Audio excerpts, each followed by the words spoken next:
पाचन तंत्र का एक अंग है ग्रसनी। ग्रसनी क्या है, मैं आपको यहां पर कक्षा 10 के हिसाब से समझाता हूं। ग्रसनी बच्चों, जिसको इंग्लिश में फेरिंक्स कहते हैं। सुनो आप, वास्तव में ये कोई अंग नहीं है, ये एक जगह का नाम है। मेरी बात सुनो आप ध्यान से कि मुख गुहा के पीछे, या मैं ऐसे लिखूं कि नीचे जीभ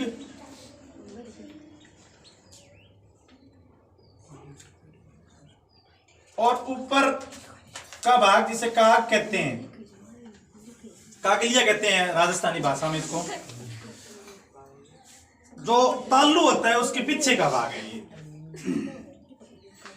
एक जीभ के नीचे और काग के ऊपर, काग बच्चों ताल्लू का पीछे वाला भाग काग है।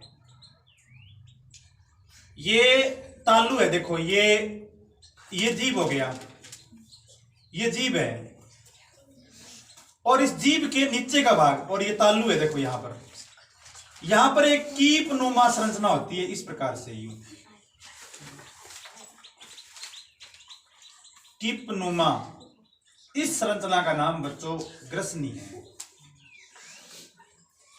तो वास्तव में कोई अंग तो है नहीं, एक जगह है। ग्रसनी में बच्चों देखो मेरी बात सुनो,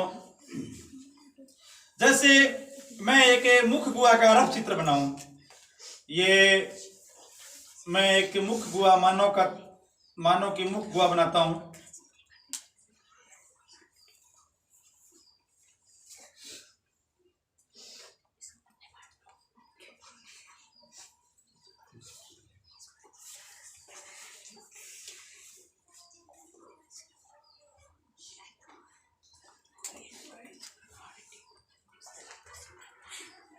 ये देखिए बच्चों, ये मुख गुहा है।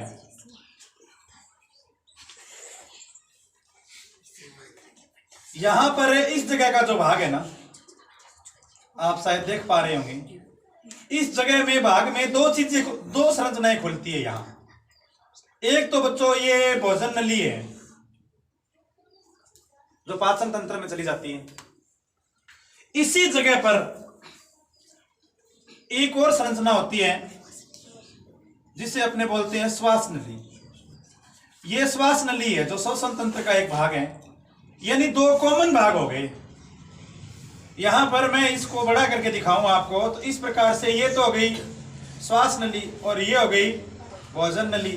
भोजन नली तो ऐसे चलते हुए आगे चली जाती है बच्चों आमाशय में, और श्वास नली का बच्चों आप जानते हो एक अलग कार्य है, ये आगे फेफड़ों में चली जाती है। तो ये जो भाग है जहां पर दोनों संरचनाएं एक साथ है, ये भाग कीप नुमा भाग है, और इस भाग को बोलते हैं बच्चों ग्रसनी, जिसका इंग्लिश में नाम है फेरिंक्स। देखो बच्चों, ग्रसनी के ठीक नीचे वाला भाग जो है वो श्वास नली का जो बच्चों छिद्र है, वो भोजन ग्रसनी की संरचना ये सुनिश्चित करती है। अब आप लोग सोच रहे होंगे कि जब दोनों एक ही जगह है तो हम भोजन निकलेंगे, तब वो भोजन श्वास नली में जा सकता है, या फिर श्वास नली में जो सांस जानी चाहिए वो भोजन नली में आ सकती है। लेकिन बच्चों यही तो ग्रसनी का कार्य है कि ग्रसनी की संरचना ये सुनिश्चित करती है कि भोजन तो भोजन नाल में ही जाए, और श्वास संबंधी जो गैसों का आदान प्रदान है वो श्वास नली में ही जाए। तो यह ग्रसनी का एक महत्वपूर्ण कार्य है।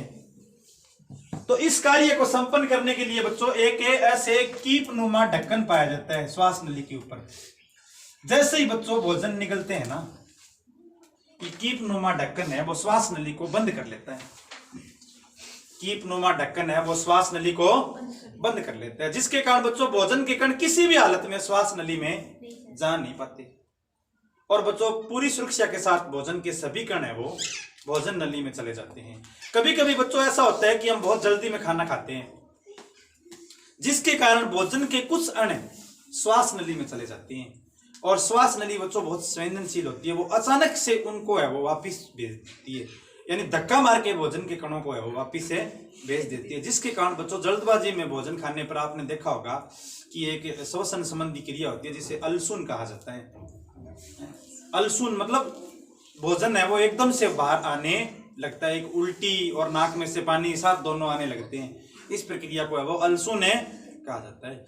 तो श्वास नली की संरचना में इस ढक्कन का नाम है बच्चों कंठ द्वार या एपिग्लोटिस या घाटी ढक्कन, आजकल बुक में इसका नाम घाटी ढक्कन है। तो ये ग्रसनी है बच्चों। अब आपसे 10वीं क्लास में क्या पूछा जा सकता है कि ग्रसनी का कार्य क्या है, तो आप ये लिखोगे ग्रसनी की संरचना यह सुनिश्चित करती है, यानी ग्रसनी की संरचना इस प्रकार से होती है कि भोजन नाल में जाए और गैस का आदान प्रदान है वो श्वास नाल में ही हो, यह ग्रसनी का कार्य है। इसका नाम फेरिंक्स भी है बच्चों।